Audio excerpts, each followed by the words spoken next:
Imagine a nation fighting for its existence, constantly in need of soldiers, yet choosing to let certain people remain just home. Why would a government make such a decision during a brutal conflict demanding every available man?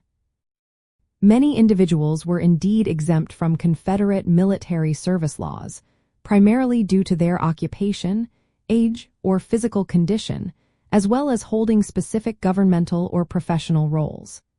These exemptions were codified in several conscription acts passed throughout the Civil War.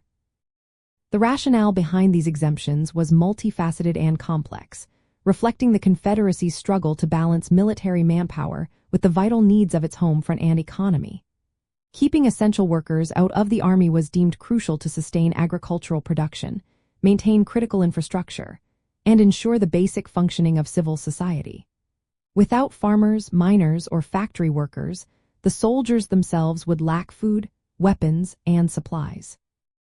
It was a strategic calculation to prevent the total collapse of the domestic sphere, even if it meant fewer men on the battlefield.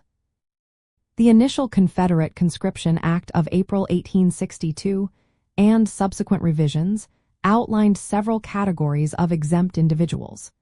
Those under 18 or over 35 years of age were initially exempt, with the age limits later expanding to include men up to 50 years old.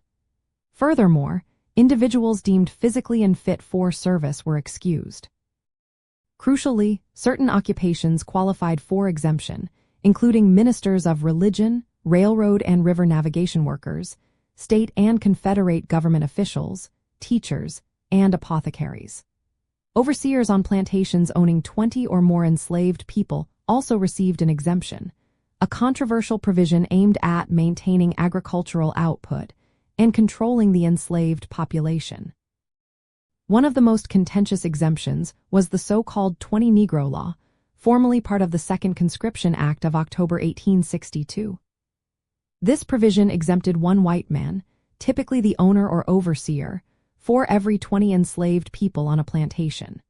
This law ignited significant resentment among poorer white Confederate soldiers and their families, fueling accusations that it was a rich man's and a poor man's fight. It starkly highlighted the class divisions within the Confederacy and the economic priorities tied to enslaved labor.